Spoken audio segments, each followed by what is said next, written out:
Movie की starting 1942 संघाई से होती है, जो उस समय का दौर था जब जापानी लोगों का संघाई पर अपना कंट्रोल हुआ करता था। नेक्स्ट सीन में हमें पॉलिटिशियंस की वाइफ को कोई गेम खेलते हुए दिखाया जाता है, जो कि गेम खेल करके टाइम पास कर रही है, जैसा कि पहले समय में होता था, जहां पर वोंग चिया नाम की एक लड़की भी उनके साथ में गेम खेल रही थी। तभी वहां पर मिस्टर ये आता है। मिस्टर ये जापान के स्पाई में ही किसी हाई पोस्ट पर है। मिस्टर ये अपनी वाइफ से किसी डायमंड को लेकर के पूछता है। वोंग जी भी वहां से उठ करके चली जाती है। वो ऑन द वे ही थी, रोड पर वो लोगों की कंडीशन को देख करके उसे अच्छा नहीं लगता। इसके बाद में वोंग ने अपने भाई को कॉल कर उसे मिलने बुलाया। वो उसे कुछ सीक्रेट बताना चाहती है। मूवी कुछ साल पहले जाती है फ्लैशबैक में, जहां पर हमें दिखाया जाता है जब आम जनता जापान की गवर्नमेंट से तंग आकर के वहां से छोड़ करके जा रही है, क्योंकि लोग अनाज पेट्रोल के लिए तरस गए थे। वोंग के फादर भी उसे छोड़ करके जा चुके थे। नेक्स्ट सीन में कुआंग नाम के लड़के को दिखाया जाता है। कुआंग एक यूनिवर्सिटी का स्टूडेंट है। यूनिवर्सिटी में स्टेज शो होने वाला है, जिसके लिए वो फीमेल एक्टर्स की तलाश कर रहा था। कुआंग वोंग ऑनलाइन से बात करता है। कुआंग इस शो से लोगों को अवेयर करने की कोशिश कर रहा था। इस शो के लिए क्वांग मिस्टर वोंग को किसी तरह से मना लेता है, और जब शो प्ले हुआ तो वोंग की स्पीच को देख करके सभी लोग सरप्राइज थे।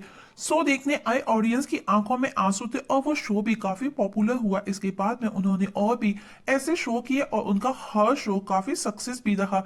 जल्दी ही वोंग एक सक्सेस एक्ट्रेस बन जाती है, जिससे उसके कोलिग और ऑडियंस दोनों इंस्पायर होने लगे थे। अब कुआंग ने अपने क्लब के लोगों से जापान के अगेंस्ट एक ठोस कदम उठाने को कहा, जो कि वो एज अ क्रांतिकारी काम करते थे देश के लिए, जिसमें ये को मारने का मिशन था। सभी लोग रेडी थे।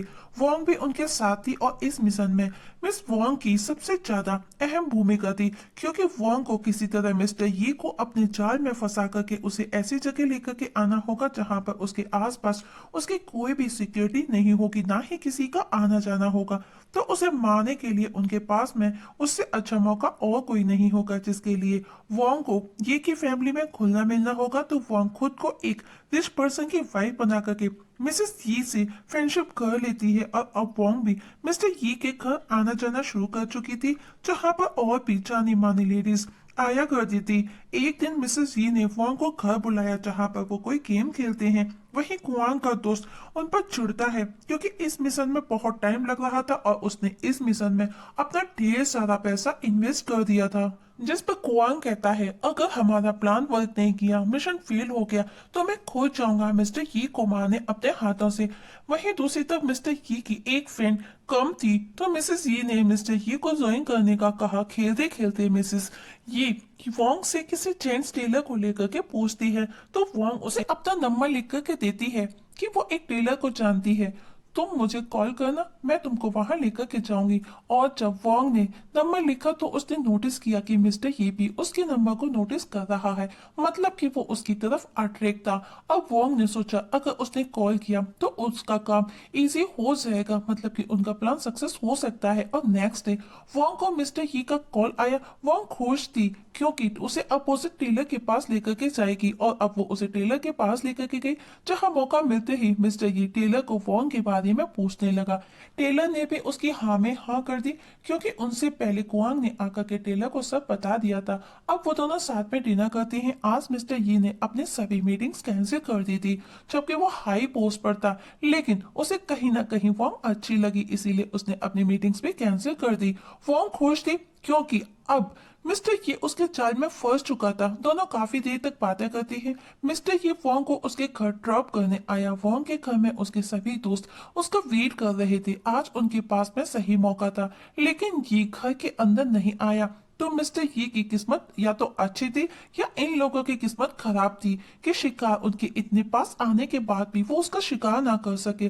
पता नहीं आगे उन्हें अब ये मौका मिलेगा या फिर नहीं। सब बहुत उदास हो जाते हैं, लेकिन अब सबको एक टेंशन हो जाती है, क्योंकि मिस्टर ये वोंग के करीब आ रहा था।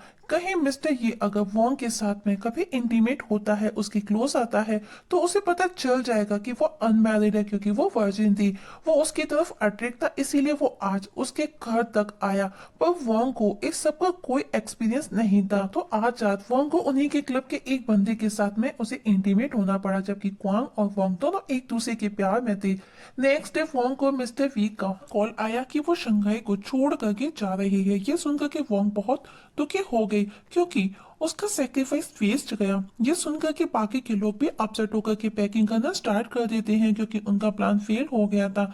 अब उनके पास में कोई और मौका भी नहीं था। तभी वहां पर मिस्टर यी का सबऑर्डिनेट आया जो कुआंग का दोस्त हुआ करता था और उसी ने इन सबको मिस्टर यी से मिलवाया था। और जब उसने वोंग को देखा तो उसको जो अब तक उन पर डाउट था वो यकीन में बदल गया कि ये सब मिस्टर यी के अगेंस्ट हैं, कुछ तो प्लान कर रहे हैं। अब वो उनको ब्लैकमेल कर उनसे पैसे मांगता है वरना वो ये बात जाकर के मिस्टर यी को बता देगा क्योंकि उसके बदले मिस्टर यी उसे अच्छे पैसे देंगे। अब इस बात पर उन लोगों में आपस में बहस होने लगी।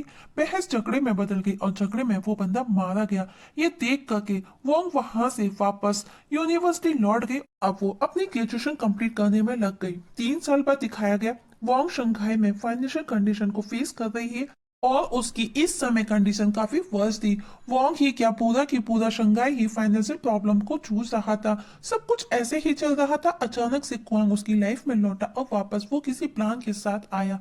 वो वापस वोंग को मिस्टर यी के पास जाने का बोलता है क्योंकि लास्ट प्लानिंग उन्होंने अच्छे से नहीं की इसीलिए वो फेल हो गए। पर अब उनके पास में अच्छा सा बजट है। क्वांग वोंग को अपने बॉस से मिलवाता है। वो वोंग से एक स्टोरी रेडी करने का बोलता है जिसमें उसकी खुद की लास्ट 3 साल की डिटेल्स होगी। वहीं मिस्टर यी का प्रमोशन हुआ तो वो पहले से भी कहीं ज्यादा क्रूअल हो गया था। तो अब उसे मारना और ज्यादा जरूरी हो गया था क्योंकि उसके अत्याचार दिन पर दिन और ज्यादा बढ़ने लगे थे। अब जल्दी ही वोंग को ट्रेन कर दिया गया। जाने से पहले वोंग अपने बॉस को एक लेटर दे करके जाती है जिसके जाते ही वो पीछे से उसे चला देते हैं क्योंकि उनका प्लान था कि मिस्टर यी के मारे जाने के बाद में वो वोंग को भी मार देंगे जो कि वोंग को बेचारी को कुछ भी नहीं पता था। अब वोंग वापस किसी तरह मिसेस यी तक पहुंची। जब बातों बातों में मिसेस यी को ये पता चला कि उसके पास में रहने के लिए घर नहीं वो होटल में रुकी है तो वो उसे अपने साथ रहने के लिए बुला लेती है। मिस्टर यी ने जब वोंग को देखा तो उसके सोए अरमान वापस से जागने लगे। वो उसे देख करके बहुत खुश था क्योंकि कहीं ना कहीं वो उसे प्यार करने लगा था। तीनों साथ में डिनर करते हैं तो बातों बातों में वोंग बताती है कि आज वो मूवी देखने के लिए जाने वाली है। ये बात मिस्टर ये भी उसकी सुन रहा था और जब वो मूवी देखने के लिए जाती है तो वो ऑन द वे ही थी। तभी मिस्टर ये का एक बंदा उसे एक एनवलप देता है और उसे अपने साथ लेकर के जाता है। जब वो उसे अपने साथ लेकर के एक जगह गया जहां पर मिस्टर ये ऑलरेडी मौजूद था जिसे देख करके वोंग अनकंफर्टेबल फील करने लगी। पर अब उसका शिकार उसके सामने था लेकिन मिस्टर ये उसके साथ में जबरदस्ती इंटीमेट होता है। वोंग भी चुप थी, कोई वो ऑब्जेक्शन नहीं करती। इस दिन के बाद में मिस्टर ही वोंग को कहीं भी नजर नहीं आया। वो अचानक से गायब हो गया लेकिन जल्दी ही वो लौट आया और सीधा वोंग के पास गया। दोनों इंटीमेट हुए। वोंग ने पूछा कि क्या उसका कहीं और अफेयर चल रहा है लेकिन मिस्टर ये अब वोंग की तरफ पूरी तरह से ऑब्सेस्ड था। वो उसको मीटिंग टाइम हर टाइम बहुत मिस करता था। उसका उसके बिना रहना मुश्किल हो रहा था और आज रात मिस्टर ये वोंग के साथ में पैशनेटली इंटीमेट भी हुआ। नेक्स्ट डे वोंग ये बात अपने क्लब को जाकर के बताती है क्योंकि कुआंग और वोंग दोनों जल्दी से जल्दी वो मिशन को कंप्लीट करना चाहते थे लेकिन उनका बॉस इस सब में कोई जल्दबाजी नहीं करना चाहता था। पर वोंग का मिस्टर यी को बर्दाश्त करना मुश्किल हो रहा था। वो हर रात उसका यूज करता था तो वो ये बात कुआंग को बताती है। इस बात पर कुआंग भी अपने बॉस पर चिढ़ जाता है। आज रात मिस्टर यी और वोंग एक होटल में जाते हैं। मिस्टर ये वोंग को प्यार करने लगा था। अब वो उसे एक एनवलप देते हुए किसी से मिलने का बोलता है। वोंग वो एनवलप कुआंग को देती है और नेक्स्ट डे वो उस एड्रेस पर पहुंच करके एक बंदे से मिलती है जो कि हमारे बॉलीवुड करेक्टर अनुपम खेर जी थे। वो उससे डायमंड्स दिखाते हैं जिसे वोंग के लिए ही खरीदे गए थे जो कि रियल डायमंड्स थे स्पेशल उसके रिंग के लिए। अब कुआंग के बंदे भी डायमंड शॉप में पहले से ही जाकर के डेरा जमा लेते हैं और मिस्टर ये के आने का वेट कर रहे थे जहां पर वोंग भी मिस्टर ये को लेकर के पहुंचती है। मिस्टर ये भी वोंग की हर बात को सुन रहा था क्योंकि वो उसे सच्चा प्यार करने लगा था। ये देख करके वोंग का मन बदल जाता है और वो इमोशन में आकर के मिस्टर ये को वहां से भगा देती है क्योंकि कहीं ना कहीं वोंग भी उससे प्यार करने लगी थी। इस बार फिर कुआंग का प्लान फेल हो गया। इसके बाद में जापान की गवर्नमेंट और ज्यादा अलर्ट हो गई और रात होने से पहले सभी लोगों को पकड़ लिया गया और सभी को शूट कर दिया गया एक लाइन में खड़ा करके जिसमें वोंग भी शामिल थी। मतलब कि उसने अपने प्यार को भी मार डाला। उसके लिए देश पहले था। अब घर से मिस्टर यी ने वोंग का सारा सामान बाहर निकलवाया तो उसकी वाइफ ने पूछा तो मिस्टर यी ने कहा कि वो शंघाई लौट गई है, मतलब कि उसने उसकी हकीकत उसे नहीं बताई। लेकिन जो भी था, पर मिस्टर यी इस समय वोंग से बहुत ज्यादा प्यार करने लगा था, तो वो उसके जाने पर बहुत दुखी भी था। और इसी के साथ में मूवी की सैड एंडिंग हो जाती है। दोस्तों, आप लोगों से एक छोटी सी रिक्वेस्ट है, अगर आप इस चैनल पर नए हैं तो प्लीज सब्सक्राइब करना ना भूलिएगा। वीडियो देखने के लिए थैंक यू सो मच।